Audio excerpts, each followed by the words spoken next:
Vamos lá, gente. História. Hoje é dia de história. História, para a aula, eu vou passar um questionário, tá?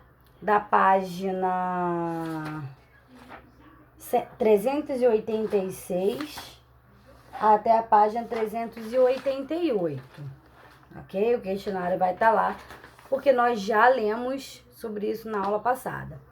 Agora, para casa, eu vou ler para vocês o restante do texto. Uma nova capital para o Brasil. Para fiscalizar melhor a extração dos minérios e a cobrança de impostos, em 1763 o governo português transferiu a capital do colonial de Cidade de Salvador para o Rio de Janeiro, mais próximo da região mineradora. A nova capital também se tornou o principal porto da colônia. Por ele, portugueses chegaram ao Brasil anualmente em busca de fortuna, assim como de africanos escravizados para serem vendidos como mão de obra nas minas. Além desse luxo de pessoas, havia no porto da cidade do Rio de Janeiro um grande fluxo de mercadorias. Por ele entrava a maior parte dos produtos para atender as necessidades da população mineira. E por ele saía a maioria do ouro e dos diamantes explorados no Brasil. Essa riqueza seguia para Portugal e depois para os outros países europeus, principalmente Inglaterra e França. Número 1, escreva falso ou verdadeiro. Desde o início da colonização do Brasil, houve a exploração do sertão. Entradas e bandeiras eram expedições que exploravam o interior do Brasil em busca de riqueza e de indígenas para o trabalho escravo. A capital da colônia foi transferida de Salvador para o Rio de Janeiro em 63. 2. Com a transferência da capital e a cidade do Rio de Janeiro precisou se adaptar para as mudanças que viriam. Pinte no quadro os aspectos necessários para uma cidade em crescimento. Abastecimento de água, construção de suas casas. Vocês vão pintar o que é preciso para uma cidade em crescimento. Se você acha que essa frase vocês vão pintar. Aumento do comércio e serviços e oferta de serviço, criação de alfândega para recebimento de mercadorias, controle de impostos, diminuição da população. Revoltas coloniais. Durante o século XVIII, ocorreram diversas revoltas na colônia, que aconteceram devido à insatisfação da população com a forma de Portugal administrá-la. Embora as principais rebeliões tenham ocorrido na região de Minas Gerais, onde estava o centro econômico da colônia, houve também uma grande revolta em Salvador, a antiga sede da colônia. Guerra dos Emboabas. A Guerra dos Emboabas foi um conflito ocorrido entre 1707 e 1709, pelo direito de exploração do ouro nas Minas Gerais. A disputa ocorreu entre os paulistas, que haviam descoberto a região e reclamavam a exclusividade para explorá-la, e um grupo composto de portugueses, imigrantes de demais partes do Brasil, que receberam o apelido de Emboabas. O confronto só terminou graças à intervenção do governador do Rio de Janeiro. Os paulistas se retiravam da região sem ter conseguido os privilégios desejados. Muitos deles, mais tarde, descobriram novas jazidas de ouro nos atuais estados de Mato Grosso e Goiás.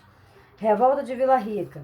Em 1720, após o governador de Minas Gerais instalar uma casa de fundição em Vila Rica, diversos mineradores locais se organizaram e promoveram uma rebelião com finalidade de diminuir a cobrança do quinto. A revolta de Vila Rica também ficou conhecida pelo nome de seu líder, Filipe dos Santos, que passou a exigir, além da diminuição do quinto, a eliminação de monopólio de vários produtos e consumo a fim de repressão contra rebeldes. Como o governador não tinha tropas para combater os mais de 2.000 rebeldes armados para pôr o fim ao conflito, ele prometeu atender às reivindicações. No entanto, tal acordo era uma emboscada. Quando o governador conseguiu reunir uma tropa, atacou os rebeldes e mandou prender seus líderes, ficando Filipe dos Santos foi condenado à morte e as casas de fundição foram mantidas. A Conjuração Mineira. No final do século XVIII, Minas Gerais começou a entrar em decadência, porque a maior parte do ouro já havia sido retirada.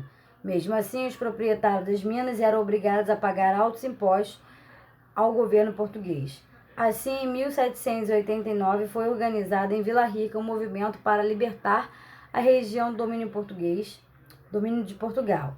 Os principais objetivos desse movimento eram tomar a região independente de Portugal, constituir uma república com a capital em São João del Rei, acabar com os altos impostos, em especial o quinto, incentivar e desenvolver a exploração de ferro, promover a industrialização, criar uma universidade em Vila Rica.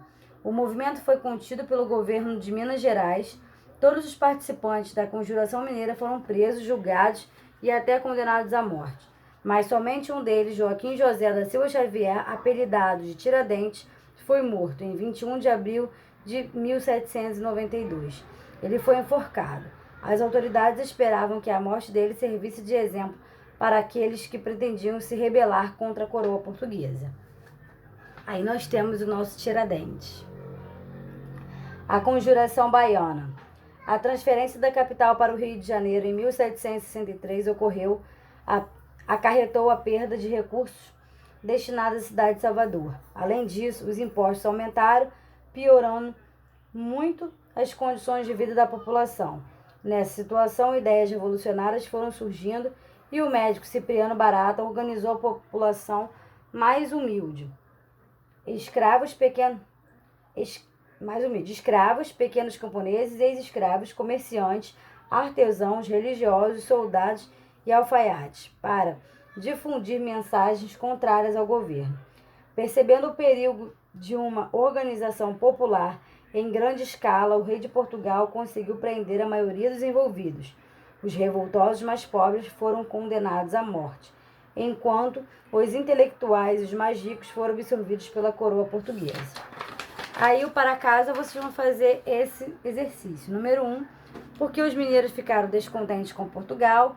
Número 2, assinale a alternativa que corresponde ao movimento do qual Tiradentes participou. Revolta de Vila Rica, Conjuração Mineira, Guerra dos Emboabas ou Conjuração Baiana. 3. Quais eram os objetivos da Conjuração Mineira? 4. Complete as